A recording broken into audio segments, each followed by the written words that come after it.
As always, tonight's lesson is dedicated in the memory of Yitzchak Tzvi ben Yosef Rabina, and really should have been in the email that went out today, but we'll make sure we'll say his name. And all of our learning, the hundreds that are watching, is all in his memory. Okay. With that being said, look at my tea. We're going to start not with a joke, but with a personal story. So I was blessed to spend a month of my life in India, starting what would eventually become the full-time Chabad presence of Bangalore, India, until unfortunately COVID did its work and made it impossible there. So we were there for a full month, me and my cousins, a whole long story. We were in Bangalore for a month, eating out of a suitcase, meeting people.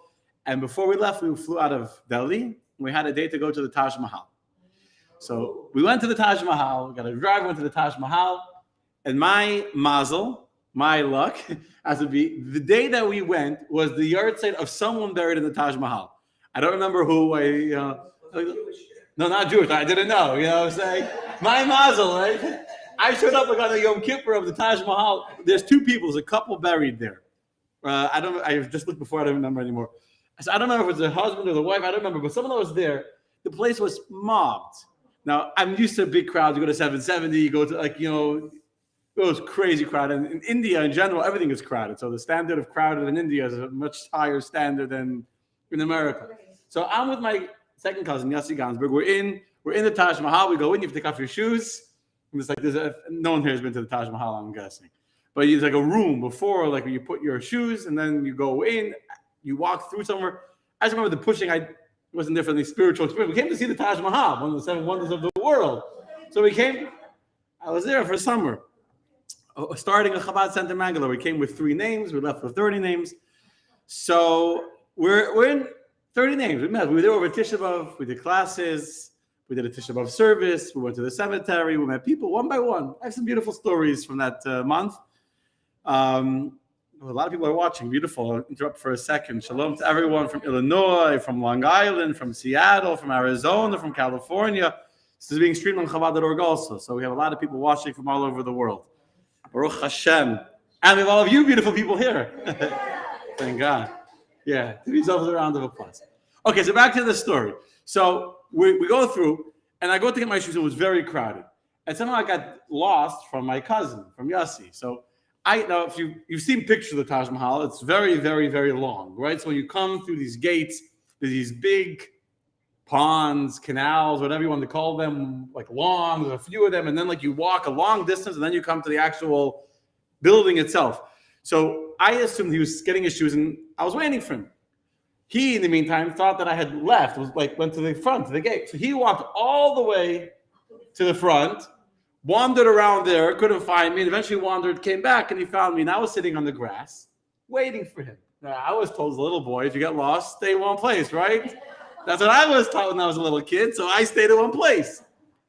But even though my mother told me to stay at one place, she didn't teach me not to speak to strangers.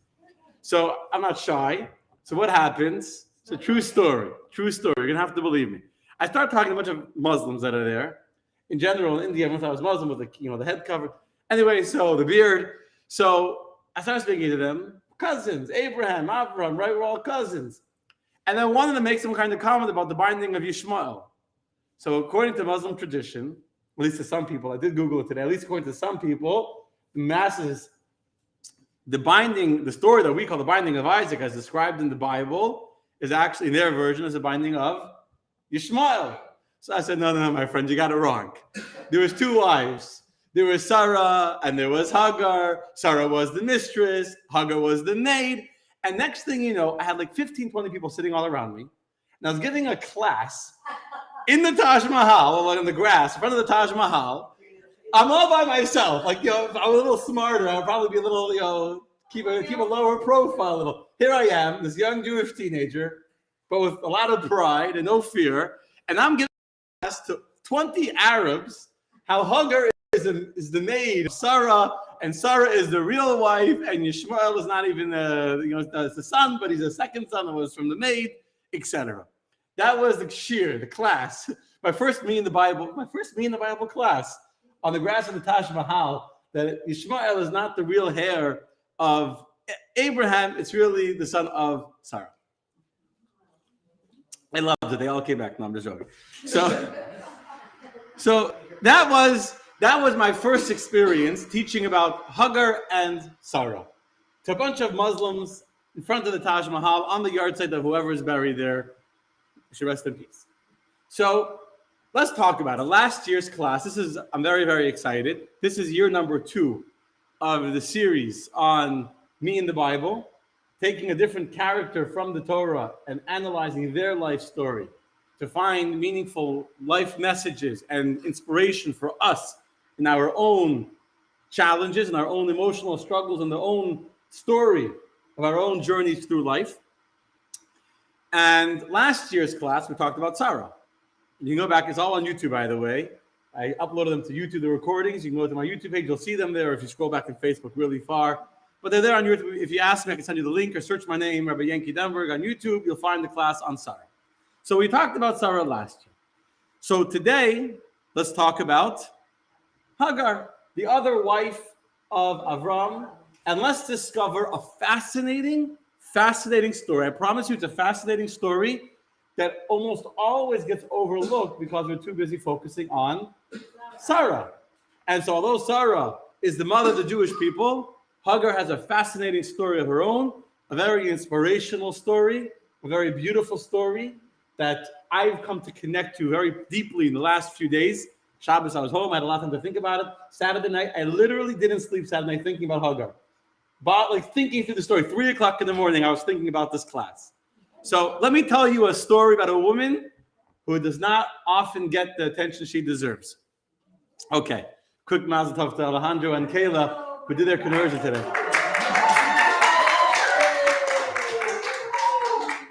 And while we're saying mazel tov to them, let's say hello to everyone else that's watching us on Chabad.org. Say hi where you're watching from. I'll see you. I'll comment later. Okay. So, yes, everyone that's watching, beautiful. Okay.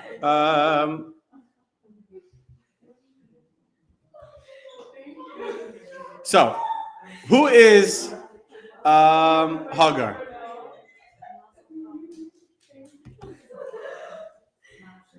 I don't know how this works, but let's. Okay, I'm trying to share a comment, but so.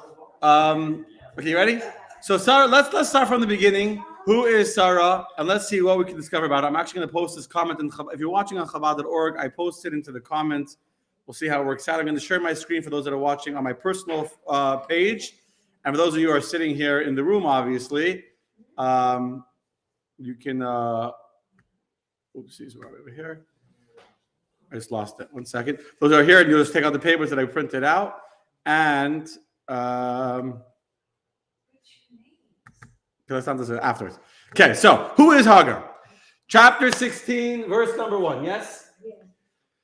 Now Sarai, Abraham's wife, had not born to him, and she had an Egyptian handmaid named Hagar.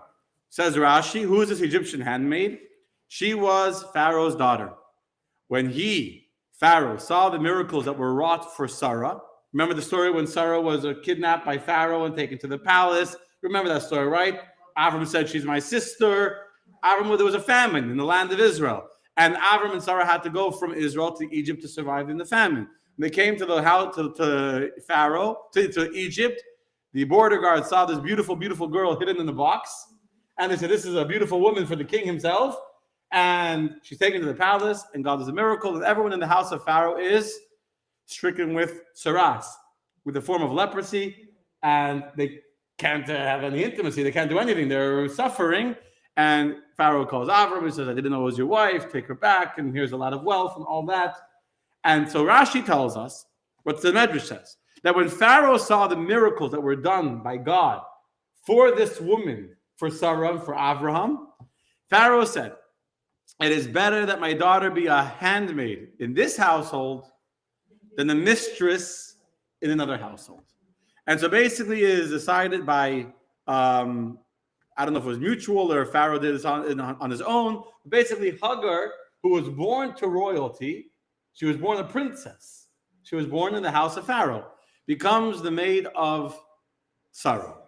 Now, the Torah does not tell us anywhere that I could find, and I did look, Doesn't mean it's not out there, but none of the classic sources how old Hagar is at this time. And I'll tell you later why it's important to know. But Hagar is taken as a maid in the house of Avram.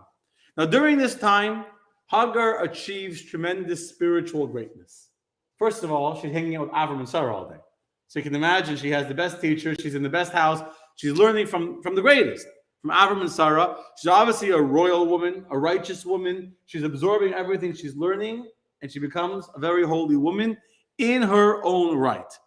So much so that when 10 years have passed after they're living in Israel and Sarah still can have children, and after the covenant departs and God has promised Abraham that he will have children, Sarah comes to her husband and says, I'm a barren woman, I can't have children, so take this maid and let her be my surrogate instead of me. Let her be the one to give birth to the child, and I'll be she'll be like my surrogate mother to carry the baby that I'll help raise. That will be in my stead. Well, it's a very generous thing from Sarah, although it's very generous as Sarah. On the other hand, you have to understand that Sarah is looking at Hagar as her surrogate. So at this point in the relationship, Sarah is not giving Hagar to her husband as an equal. Story's not over yet, so stay tuned. But at this point in the story, Sarah is looking at Hagar as a surrogate mother. You have it even till today, but women for whatever reason can't carry. So you either with eggs or however it's done, different ways of doing it. Another woman can either give eggs, or a woman can be the surrogate mother to carry the baby to term and give birth to the child, which is what happened. That's how Sarah's kind of looking at it, like a surrogate mother to carry a child that will then be my child born by Hagar. But obviously Sarah chose Hagar because she was righteous. It's hard to imagine that she wasn't on a high level. But the story gets better.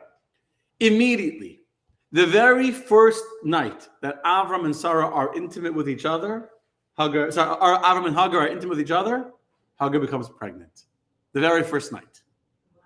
Now, Hagar takes this as a sign of what? That Sarah is not as righteous as she looks. Yes, Sarah, her mistress, appears to be a very righteous woman, and she puts on a very good facade of holiness and spirituality. But look at this. Years, decades have gone by, they haven't had kids, she can't conceive a child. And me, one night, I'm already pregnant. One night, I'm pregnant. This must mean that I'm more righteous than Sarah. That was a deduction that Hagar made. Now, Sarah feels this. And Hagar is no longer giving the reverence to her mistress that she had once given. Sarah gets very, very upset. And she comes to Avram. Jewish women do this sometimes. Just warning you now, by the way. Jewish women do this sometimes. And they very, very gently give it to them. Their husbands over the head. Very gently, of course. And she says to Avram, my anger is upon you. My complaint is upon you. Basically, what she's saying is, you pray that you should have a child. So you're going to have a child with this woman. What about me? Why didn't you pray that we should have a child? If you would have prayed that we should have a child, then we both would have been remembered, and I would have become the one pregnant. And you see the scorn that Hagar is putting on me, and you're not defending me. You're not standing up for me. You're not defending me. I'm your wife. So Avram does what Jewish husbands do. He backs off. He says, Sarah, she's your maid. Do with her as you wish. I'm not going to get the whole thing about if a maid comes married, she's still a maid. I'm not going to go into the whole halachic, a very interesting thing. I'm not going to go there. But the point is that Sarah begins to oppress her maid. How? She doesn't beat her, even though it's an impression, and you might read it that way. But either she makes her do embarrassing work, demeans her, makes her carry buckets of water to the bathhouse for her, very demoralizing, demeaning labor, or she specifically created work that would keep her far away from the house so she couldn't see Avram anymore because of the work that Sarah was giving her. And Hagar realizes that her mistress is giving her a hard time. Not only that, Sarah gave Hagar an evil eye, an ayin hara. We have a custom until today. We don't tell people when we become pregnant right away until already a person is obviously when they start showing, you can't hide it anymore. It's not a secret. But for the first trimester, when a woman is not showing, we don't tell people that someone's pregnant. Why? Because of the ayin hara. Sarah gave an ayin hara, an evil eye, to her maid, to Hagar. And when she gave the evil eye to Hagar, you know what happened? Hagar miscarried. She lost her child. She lost the baby. She miscarried. And this obviously pained Hagar very deeply. She realized that the reason why she lost the baby is because the evil eye of Sarah upon her. And so Hagar decides to run away. She runs away. She runs away. And Hagar runs away into the she runs away into the from Avram. And when she runs away, a bunch of angels appear to Hagar. And they say, Hagar, where are you going from? I didn't put the whole text inside. They the whole conversation. Hagar, where are you going from? Where are you coming to? So Hagar says that my mistress is afflicting me, and I had to run away. So 4 different angels appear to her, and 4 different angels tell her 4 different things. The first angel says, you go back to your mistress. Allow yourself to be subjugated under her hand. Allow yourself to be afflicted. Another angel promises her that you will have a lot of children. I will greatly multiply your seed. The number of children, meaning the Arabs that come from Hagar, from Yishmael, will be counted. Another angel promises her that you'll have a child, and you will conceive and bear a son, and you'll name him Yishmael, because Hashem has heard. Yishmael from Shama Kel, God has heard. And another angel promises her that this child will be a wild child. He'll be a donkey of a man. His hand will be in everyone else's pockets. But the point is, 4 different angels come to her, each one with a different command. Go back. You'll have another child. The child will become very, very great and very, very powerful. He'll be a wild person. And after these 4 angels, each one comes to her and each one tells her these blessings. Let's look at then what happens next. So what does the next verse say? You can look at your text if you have it in front of you or on the screen. So Vatikra chapter 16, verse 13, what happens? And she calls the name of the Lord who has spoken to her, Ata Kel Ra'i. You are the God of seeing. Why does she call him, you are the God of seeing? Because she said, have I seen him here also after I have seen? What does that mean, have I seen him here also after I have seen? So Rashi explains that these words of Hagar are an expression of wonder. Would I have thought that even here in the desert, I would see the emissary of the omnipresent after I had seen them in the house of Abraham, where I was accustomed to seeing angels. And you should know, says Rashi, that she was accustomed to seeing angels because Manoach, you know who Manoach is? Anyone knows? Who's Manoach? Manoah, or in Hebrew, Manoach, the father of Shimshon. Father of Shimshon. If you remember the story, let me finish reading those. Because Manoach saw the angel once and said, we will surely die. And this one saw 4, one after the other, and she was not frightened. Okay, the story is as follows. Manoach and his wife also were childless before Samson. Shimshon Hagiba, the mighty Samson, was born. They were childless. And then one day she sees an angel. And she runs to her husband. I don't get the whole story now, but her husband says, let me see the angel. They come. And when they see the angel, they're so afraid, they say, we're about to die. Right? They feel like they're about to die. However, here is Hagar. She sees not 1, not 2, not 3, 4 angels, and she's calm. Not only does she see 4 angels, she sees 4 angels on her own. When she was in the house of Avram and she saw angels, okay, you're hanging out with Avram, you're hanging out with Sarah, so you see angels, good for you. Here she's in the desert. She ran away from Avram. And yet, she's seeing angels, a whole bunch of them, each one coming to tell her something else. And she's calm and collected. She's giving them names. So you see that she's in a spiritual level that on her own, even when she's not in the spiritual holy company of Abraham and Sarah, that still she's able to see angels and she still has these gifts from God. So it gives you an idea of how spiritual, how holy, how wonderful Hagar has become. But I'm going to tell you something more. This is not in Rashi. Do you know of any other person that names an angel? Can you think of any other person that names an angel? I'll look at the comments for a second. If you know of anyone that has named an angel, let us know. You know anyone? No. Do you know the story of what's the most famous story of a person with an angel?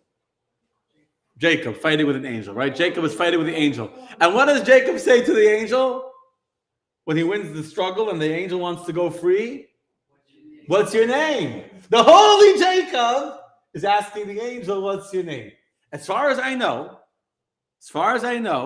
the only person in the entire Torah that names an angel is Hagar in this week's Torah reading.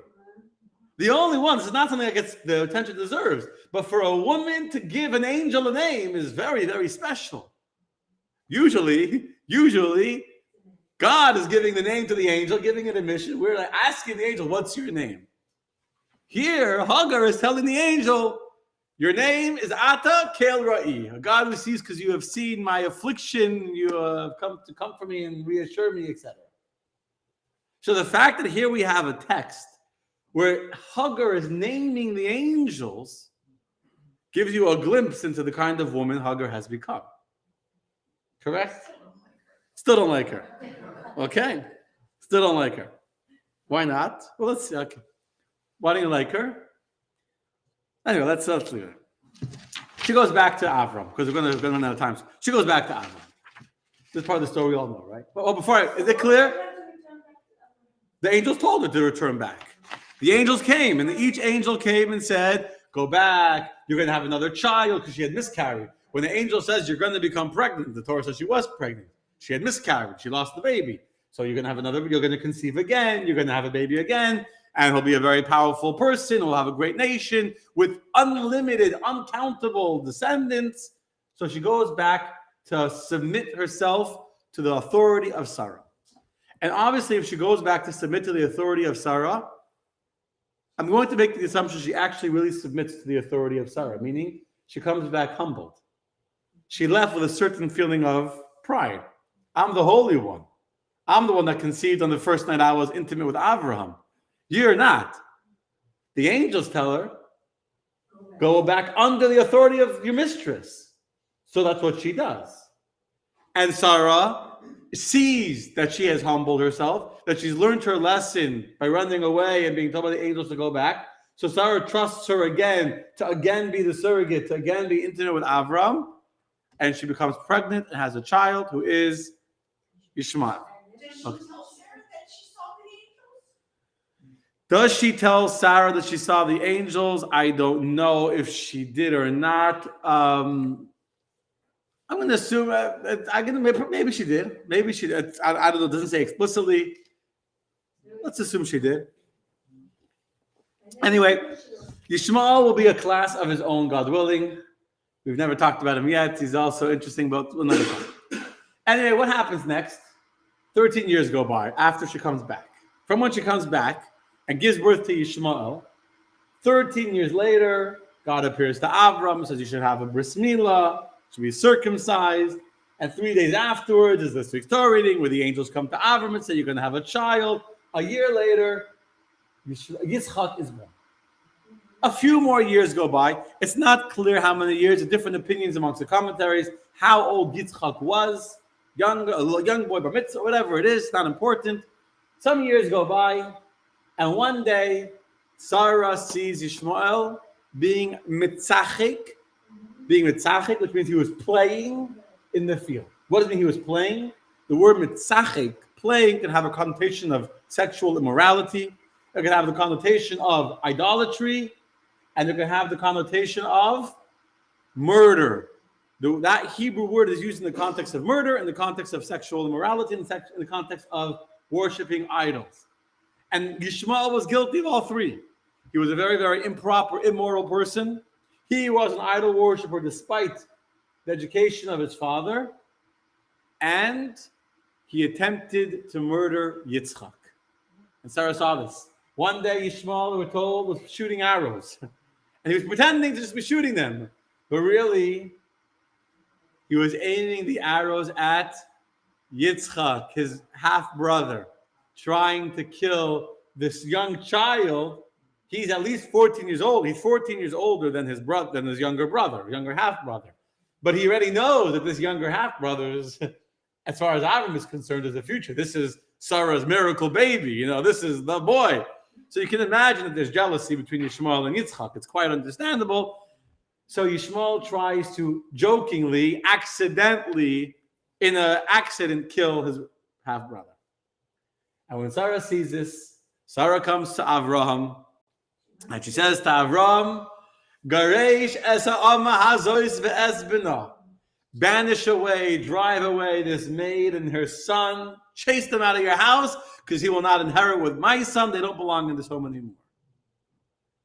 Now, when Avram is told by his wife to banish Hagar and Yishmael, you can imagine that Avram's feelings were awful, pain. Absolutely not. Avram was a man of pure kindness. Avram had a home that was open to any stranger that came to walked by his house, was begged, please come, have a meal, come inside, have a drink, wash your feet. Avram had a tent that had the doors on all four sides. Any direction you came from, you were welcomed into his home. To tell Avram, the ultimate man of kindness, that you have to send away your own child, deeply, deeply painful for Avraham. This is one of the 10 tests that God gave to Avraham, was a test of seeing if he would be willing to send his child away. Yeah. Why, I understand after Ishmael tried to kill his brother, sending him away, why did Sarah... Good question. Why did Sarah send away Hagar too, not just Ishmael? I guess she looked at them like the same, it's a bad blood. What does she need Hagar for anymore? But it's a good question. But you know what? Your question fits into the general narrative of what I'm about to say. Theoretically, Sarah could have just banished Ishmael and let Hagar remain as her maid. But the fact, in the words of the Torah, are garesh es ha'ama hazois ve'es bina, which means banish, drive away this maid and her son. Almost like pushing away Hagar comes in the sentence before even Ishmael. So we have to think about that. It's a very good point. Well, if Sarah banished the kid, you think the mother would be nice to Sarah? Correct. It's not, I mean, yeah, it makes sense that they go together. This is, now, Yishmael is at least 17, 18 years old at this time. He may be in his 20s, 30s. Again, there's different opinions how old he is. But remember, he was 14 years old when Yitzchak was born. Now Yitzchak's already a child of some age, maybe even bar mitzvah, but even a child. So we're talking about a fairly grown man, but Sarah drives away both Hagar and Yishmael. So let's talk about Hagar. Today's class is about Hagar, not about Yishmael. How do you think Hagar feels? Yeah, bad. That's probably a very understatement, right? How do you think she feels? Awful. Rejected. Thrown away. Terrible. Gets worse. Let's go read the next text. So I'm going to turn to text number 3. I have to go share my screen again. Those that are watching us on my Facebook page, I'm going to share the screen. And we're going to read from chapter 21, verse 14 and 16. Avram is a loyal servant of God. God says, send him away. Oh, I missed an important point. Maybe it's on purpose. Avram didn't want to send out Ishmael away. And God comes to Avram and says, whatever Sarah says, listen to him. Whoever thinks that Judaism is chauvinistic, God himself comes and says, listen to your wife. Clear command of God to Abraham. It was a one-time thing. No, this is where it started, yeah. God said it's a problem. Yes, Yochanan, yes, you are correct. So it's a problem, but God says, listen to your wife. So Avram is a loyal servant. God says, listen to your wife, I'll listen to my wife. Right away the next morning, Vayash came out from Babokir, he wastes no time. He rises early in the morning, and he took bread and a leather pouch of water, and he gave them to Hagar. He placed them on her shoulder and the child, and he sent her away, and she went and wandered in the desert of Be'er Sheva. So Avram gets up early in the morning, not even like a nice party, I love you, I'll miss you, stay safe, here's some food, before you go on a flight, let me give you Jews go on a flight, a whole bag full of knishes and deli roll, and none of that. Gives her a flask of water, some bread, puts them on her shoulder, places Yishmael, a grown man, on her shoulders, and says goodbye. Why Why is she carrying Ishmael? Why isn't he walking? He's a grown-up. What? He was sick. He was deathly ill. When Sarah said, drive them out of this home, she once again put an ayin hara, an evil eye, on the boy, and he became very, very ill. And so you can imagine they're traveling now, and they're going, and the son, this young Ishmael, is so ill, he can't walk. He can't walk. And so Hagar is given some water, a sick child, and said, go on your own. I'm not going to wait till he gets better, till he recuperates. And she goes out to start wandering in the desert. At that moment, the Torah tells us the words are powerful words. The Torah says to us, she went out, vatelach, vatesa. He sent her, she went and she wandered. You see those words at the end of the verse?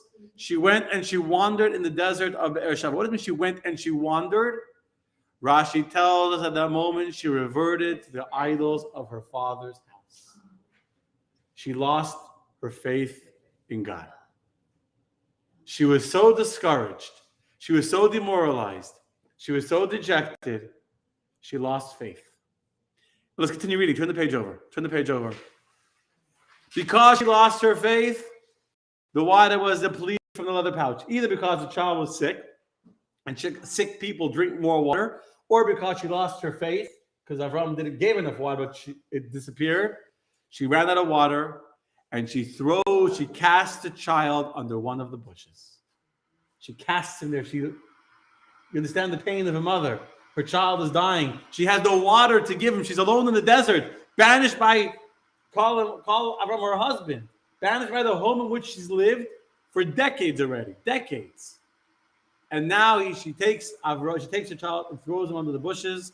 Next verse says, she went and she sat down from afar, from a distance, at about the distance of 2 bow shots, far away, not close. And she said, let me not see the child's death. And she sat from afar, and she raised her voice and wept.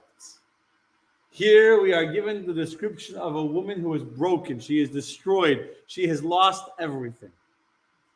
She feels like she has lost everything in her life. Her child's about to die. The home in which she's been a part of for decades. For decades. We're talking about a minimum of 25, 30 years that she's been living there. 10 years before she was with Ishmael, at least 14, 15 years till Yitzchak was born. 20 years, maybe 30 years she's living with her. She left behind her father's house. She left behind the idols. She left behind the royalty of Egypt. She left behind being a princess. She left it all behind. She's not a princess, she was a maid. She left it all behind. And what does she have now? Nothing. And she's sitting and she's crying with nothing. Now the story continues. And an angel comes to Hagar once again. And the angel says to Hagar, Hagar, why are you crying? And she says, my child's dying. And he says, open your eyes and look, and there's a well of water. And the angel opens the eyes of Hagar, and there is a well sitting right there. Now this is a beautiful, beautiful message in and of itself. It's not part of the storyline that I want to bring out of Hagar, but Hagar, many of us get so absorbed in our own problems, we don't see the solution that's there. The well was always there, but she was so wallowing in self-pity and in misery, she couldn't see the well that existed right there.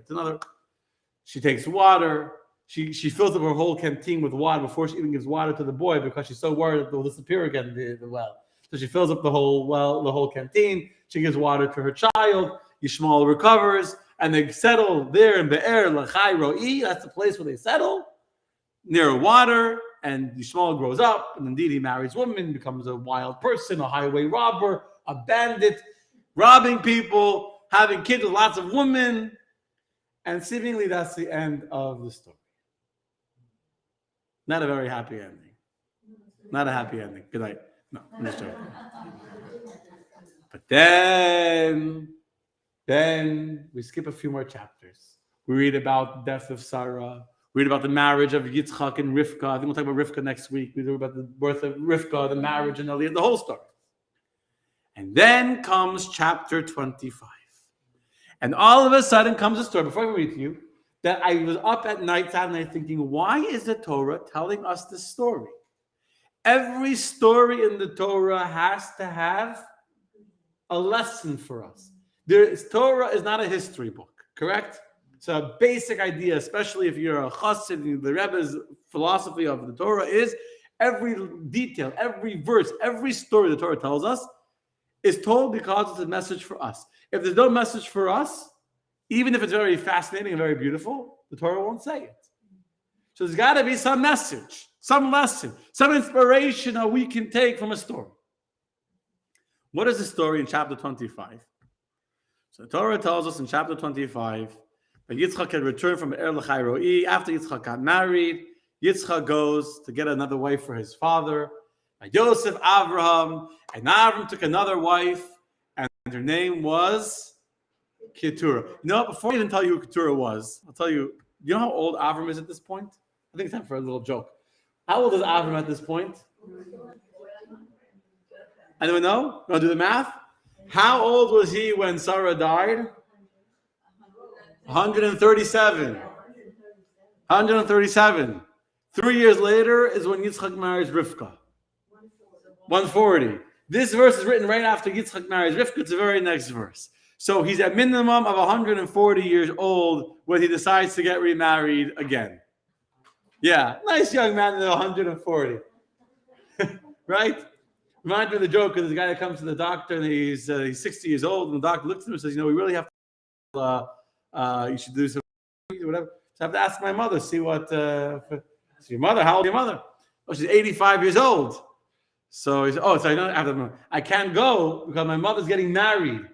That day that you want me to go for the surgery, whatever, my mother's getting married. Mother's getting married. How old is your mother? Says, 85 years old. She's 85 years old and your mother's getting remarried. Why in the world would you want to get remarried? So he doesn't want to get remarried. His mother is making him get remarried. Understand? So 140 years old. 140 years old, Avram is getting remarried again to a woman called Keturah. And the Torah will tell us that Keturah has 6 children with Avraham, 6 children, Zamran and Yikshan and Midyan, 6 children.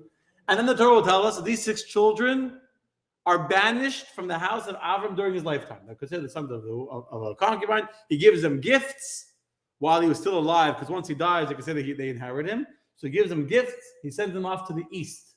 We carry them to the east. There's a very interesting theory that Hinduism and all of the philosophies of the Far East and the black magic of the Far East are also from these 6 children of Avraham, meaning that every single major world religion all comes from Avraham.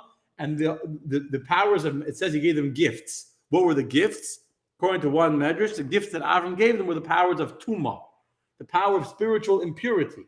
But the forces of black magic, the forces of witchcraft, the forces of wizardry, etc., that were very prevalent in the Far East are the gifts of Kishu, from the black magic and for the forces of impurity given by Avram to his children that were then sent to the east. Why would he give them that? Because they weren't they were unholy. So they gave them gifts that were, why? I don't know why. Then they could use it for more unholy. So that's, maybe they can transform it. Anyway, the point is he gave them the gifts. I'm not in charge of why Avram chose the gifts he gave. Avram gave gifts of impurity to his kids. They go off to the east. And I'm not debating if it's a valid theory, not a valid theory. I'm not, well versed enough in the theory, but that's the theory, that these magical powers of the east, meditation, etc., they all come from Avram. Anyway, but who is this woman that Avram remarries? This woman called Keturah. So Rashi tells us something, and when Rashi says something, that's the simple explanation of the story, and it's what the Medrash says, which is the standard classic answer of the commentaries, meaning that what we're going to read now is not a one opinion. The majority of commentators of the Torah take this as fact. That the woman that Avram remarries, and the Gemara brings 2 opinions, is Keturah, says Rashi, is Hagar. It's Hagar. That's why it says, and Avram took another wife, meaning he continued to be intimate with Hagar like he was in the past. He continued, he added, if you look at the Hebrew word. So why is Hagar's name changed? She was called Keturah because her deeds were as beautiful as incense, like the Torres. Torres is perfect, right? The smell, the fragrance of the Torres is beautiful. And because she tied her opening, the katra in Aramaic can be connected to a kshara in Hebrew, which is to tie. She tied her opening, meaning she girded herself clothes, even though she was still beautiful and attractive, probably. She was from royalty. She could have gone back to Egypt and become a princess once again. Sure, she had lineage that would have made her a very good catch for a suitor, the daughter of the Egyptian king. And yet, despite that, she was not intimate with any man from the day she separated from Avram. So she's called Keturah for two reasons. One is because her actions are as beautiful and as pleasing as the fragrance of Torah, that incense. Secondly, she's called Keturah because she was so loyal to Avram, she tied herself up. She was a princess. She came from royal lineage. But she remained loyal to the man that had banished her from his house. She remained loyal until many years she gets remarried. Now I want to tell you something really amazing, which is that the Zohar says, who made this shidduch? Who made the shidduch between Hagar, now called Keturah, and Avram? So the classic explanation given by the commentaries is that Yitzchak was the shadchan. Yitzchak saw, I got remarried. Why should I be the only one? Let my father also. I refrain from any comments there. Why should I be the only one? My father should also be married. So he brings it back Keturah. That's why he came back from that place Be'er L'chai Ro'i. But the Zohar says that who made this match? Hashem. And in fact, if you say that God is the one, and even says, I'm not sure, I have to go check it again. If God gave the name Keturah, or Avram gave the name Keturah, that's just how she was called. Keturah because of her pleasing fragrance. But there's an interesting question I saw from the Das Canaan. We know that Avram kept the entire Torah, even though it hadn't been given yet, right? There's a mitzvah in the Torah not to marry an Egyptian woman. There's a mitzvah in the Torah that you can't marry an Egyptian. So if Hagar is an Egyptian woman, if Keturah is Hagar is an Egyptian princess, and God gives us a mitzvah in the Torah not to marry for 3 generations to an Egyptian or to an Adamite or a Moabite, how is a remarrying an Egyptian before she was a surrogate maid of Sarah? But now the Torah calls her a wife. The Torah says he took Vayikach Isha. He took a wife. He took a woman. So this is his wife. How are you allowed to marry an Egyptian woman? So the Zohar says that God himself told Avram to remarry her, which would answer the question why he was allowed to marry Egyptian. God told him to do it, so then he did it, of course. But the point is, God himself, or Yitzchak, either way it's amazing, Yitzchak, the son of Sarah, who obviously honored and loved his mother, or God, they saw how loyal and how righteous Hagar had remained during all of those many years that she was alone in the wilderness, waiting and waiting and waiting. And because of her loyalty and her dedication to Avram, and because she realized that I'm not going to give up the Judaism or the monotheism that I accepted in the house of Avram, despite the economic opportunities I have in Egypt, despite the wealth, the riches, and the easy life I'll have, I go back to the palace. Because of that, either Yitzchak or God felt that Hagar and Avram should come back together. And as a result of that, we say one more thing, I'll take a question. As a result of that, she has more children. How old is she when she has 6 more children? I don't know the answer. I said at the beginning of class, it's important to know. I don't know how old she was when she became a maid. But let's just say, do the math with me. Let's just say, what's the youngest you think she left her father's house to become a maid to Hagar? 25? You're going to say the younger. They did things young back then. Let's say 20. That makes it even older. I think it's young. Let's say 20 years old. How many years? How old was Avram when she became a maid? 75. Avram was 75 when she became the maid. Now, how old is Avram to get remarried? 140. How many years later is that? 65 years. Add another 20 years if she was 20 years old. She's 85 years old when she marries Abraham. And she's mass producing kids, Chabad style, one after the other. 6 of them.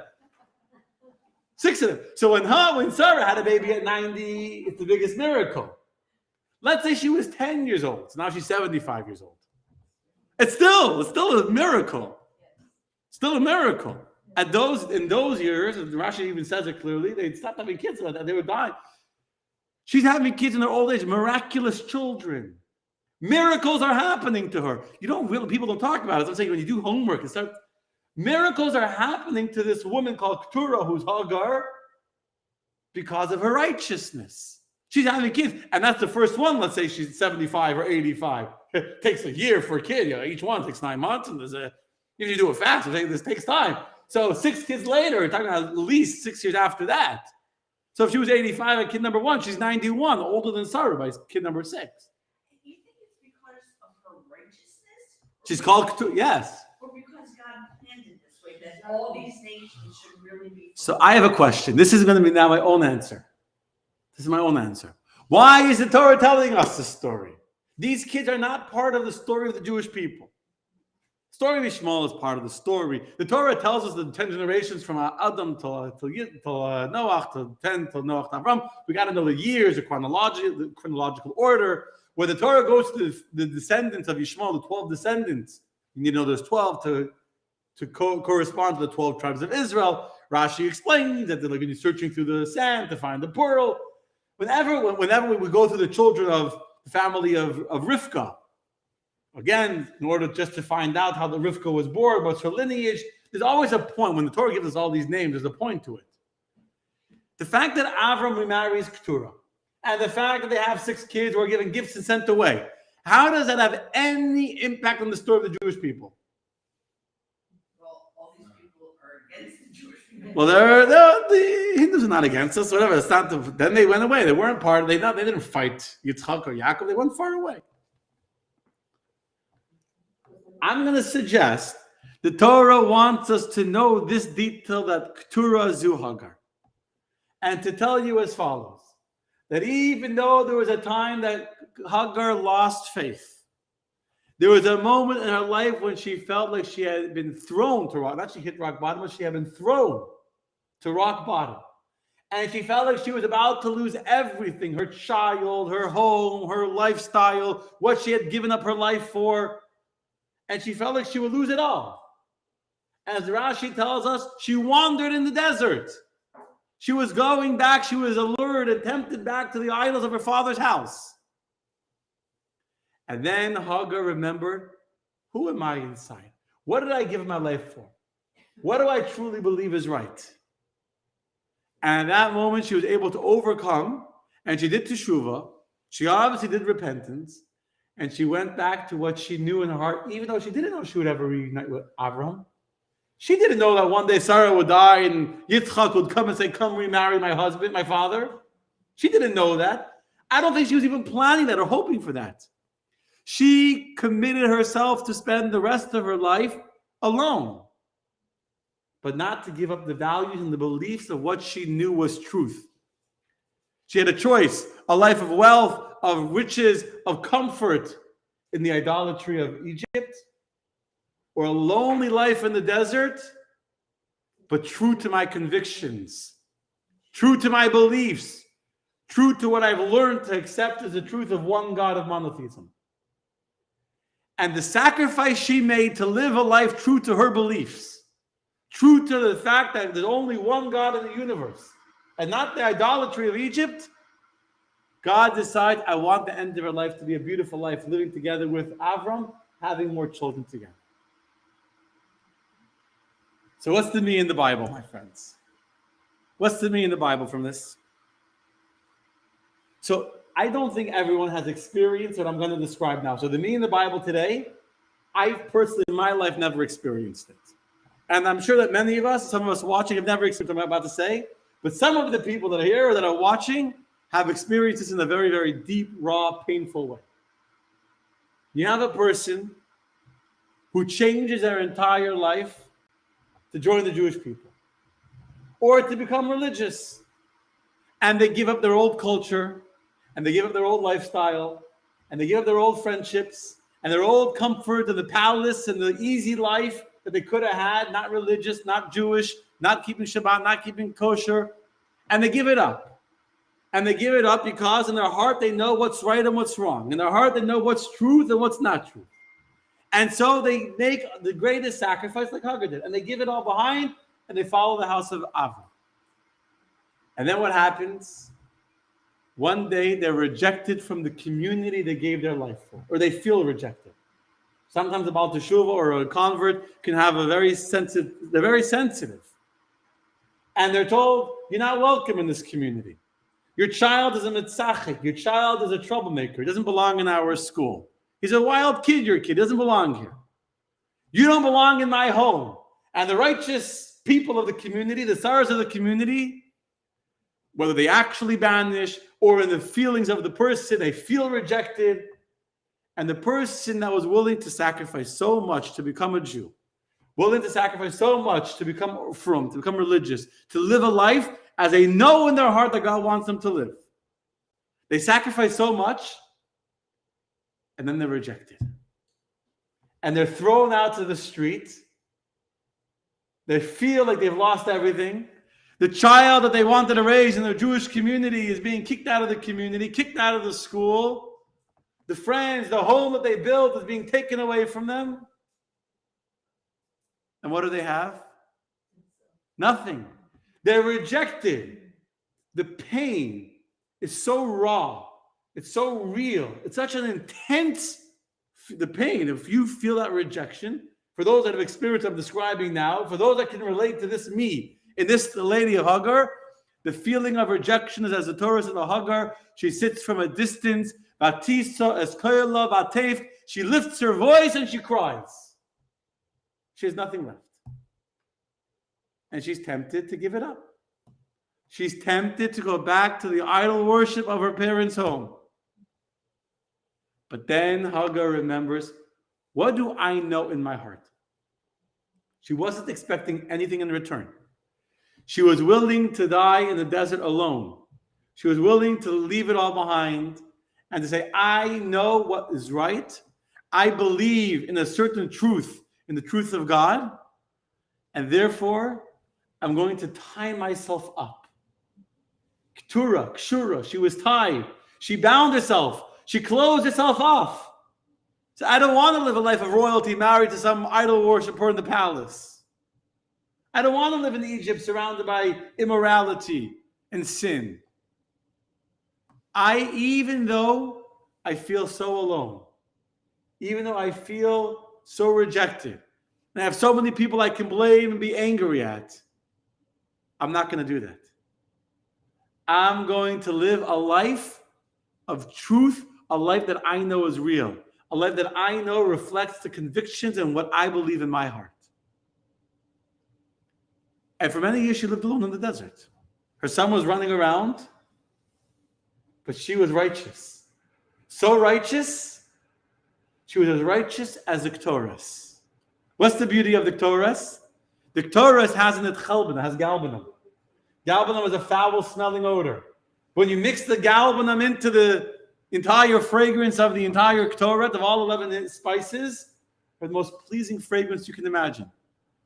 In the place where a Baal Teshuvah stands, the righteous can't stand. In the place of this woman that was willing to, she was tempted to idolatry. She went back to idols for a short while. And then she said, it's not me. And because of that, she had a flavor that made her as unique as the smell as Ktoras, as the fragrance of Ktoras. And therefore, the Torah tells us a story of this woman being reunited with Abraham. To tell you that when the person is willing to make that sacrifice to God and willing to live a life that's true to who they are inside, despite whatever rejection, despite whatever fear, despite whatever loneliness they may have, despite who they could blame for their rejection. And instead they say, it's not about the rejection, not about the community. It's not about, I am going to live who I am. I'm going to live with the truth of what I believe in my heart, what I've accepted upon myself. the greatest miracles can happen. Years would go by, but she would experience not one, not two, but 6 babies born to her in her old age. This is the power of a woman who went from rejection, who was at the lowest point, where she was so empty that she was tempted to give it all up and say, I can't do it. Not my fault. I was rejected. I was thrown out of the home. And instead she said, I'm going to stay loyal to what I believe and stay loyal to what I know in my heart. I won't lose hope. I'll stay loyal to my God. And because of that, she ended up back with Avram and having the children. And that's a powerful message for us. To never lose hope. To stay strong. To stay true to who we are.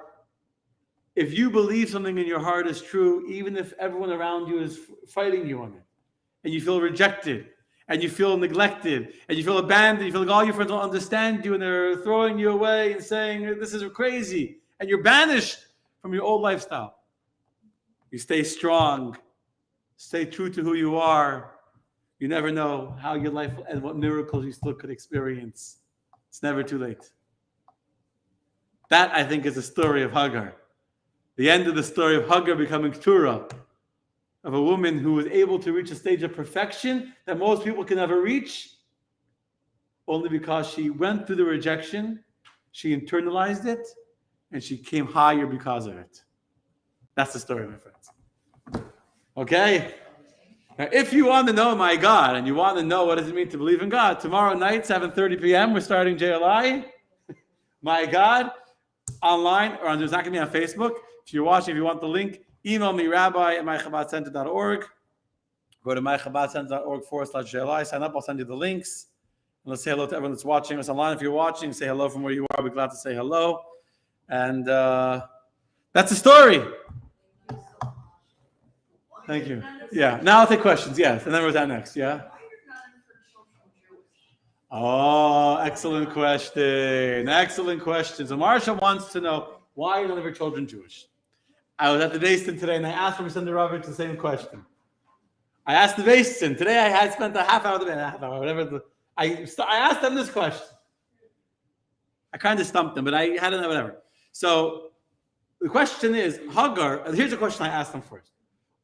The whole conversation with the Basin I had today. I had this conversation today with a bunch of very esteemed, illustrious, great rabbis.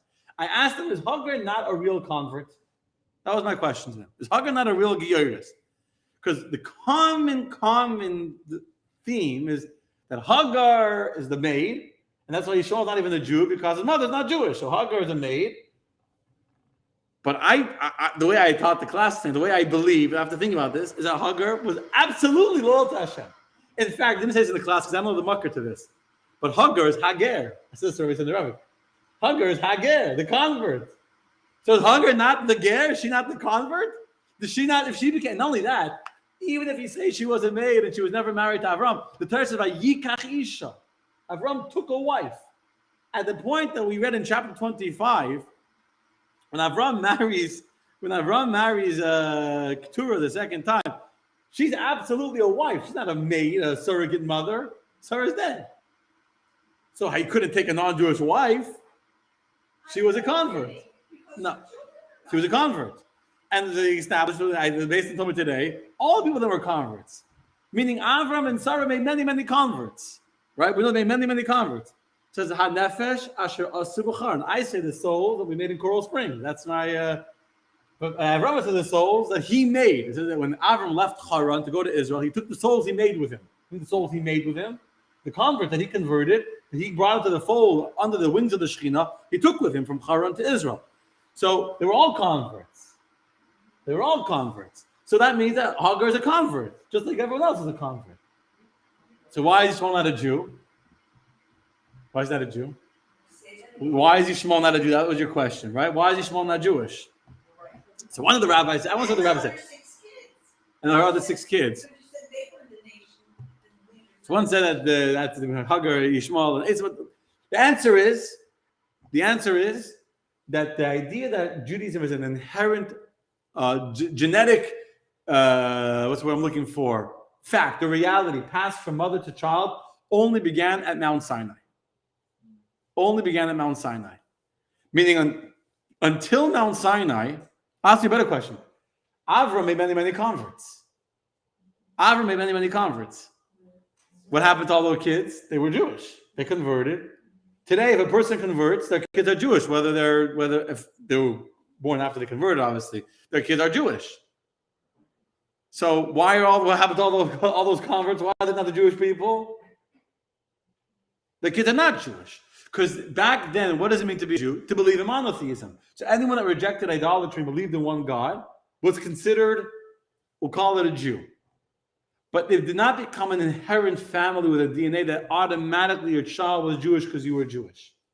If the child accepted the same belief system, they were Jewish. If the child rejected that belief system, the child was not Jewish.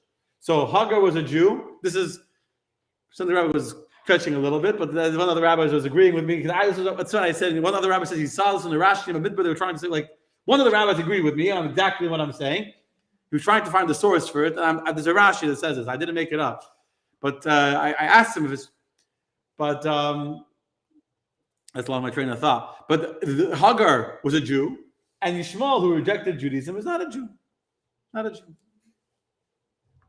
But that's what I believe the answer is, that in the idea that Judaism is inherently passed down automatically from mother to child was part of the covenant that was made with the Jewish people at Mount Sinai.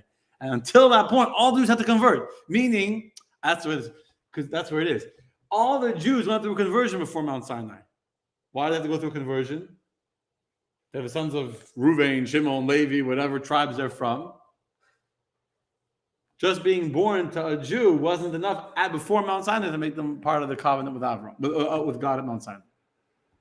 So kids had to be. They accepted it. They accepted the belief of their father. The definition of Judaism was okay. What's the definition of today? If someone's a Christian or not, if you believe in the values of Christianity, what makes someone a Muslim? If they believe in Islam. If you don't believe, then you're an infidel and you're a heretic and deserve to be stoned to death, right? So Judaism is unique. That Judaism is the only religion that what you believe is irrelevant to your religious status. Judaism is the only religion. I'm about to go to a whole other class now. But Judaism is the only religion. It's not a religion. Judaism is not a religion. Judaism is not a religion. Judaism is not a race. I mean, it's really a whole, we can go through it. Judaism, a religion is about if you believe. So if someone doesn't believe in a certain religion, then they're not part of that religion anymore. But in Judaism, you can be a self-declared atheist, and you're still a Jew. Because Judaism is not a religion. Convert to another religion. Doesn't make a difference. Right. Correct. But that didn't exist before the giving of the Torah. Before the giving of the Torah, every Jew was, if they believed in, it was like any other religion. It was a religion that wasn't a covenant. It wasn't a covenant. So if you accepted the values of monotheism, you were a Jew. If you didn't believe in it, you worshiped idols, then you weren't. So Yishmael worshiped idols. He wasn't considered Jewish. And Hagar was. And so that means that Hagar is the first convert in the Torah, by the way, that we know by name. I mean, Avram made a lot of converts. But the first convert that we know by name is Hagar, who becomes the Torah. There's something about that all these other nations came from Abraham too. Everything, every religion. If Hinduism comes from Avram too, then all the religions of the world come from Avram. Right. So there's got to be a meaning to that. Very simple. Avram is called Av Hamon Goyim. He is the father of a nation. Avram, when God changes his name and adds the hate to his name, he becomes the father of the multitude of nations. Becomes the whole world was in the depths of idol worship, and all religions that don't worship idols come from Aram. Say that again. Everybody. Again, I don't want to get into this theory. I'm not like, I didn't like research it now and make like see like, you know, but I have it in my head. But the point is that any religion that wasn't worshiping idols comes from Avram. Now Hinduism does have a lot of idol worship in it because they left Avram's influence and they took, it's like an interesting combination that's like got a little smished, you know what I'm saying, a little bit of a challenge after they left, but whatever. Anyway. Okay, hello to everyone that's watching. I hope you all enjoyed it. Thank you, Zar, for the comments. Thank you, Yochanan. Thank you for everyone that's watching. Thank you, Rav Singh. Thank you, Dave. Okay, all of our loyal regulars, our beautiful community.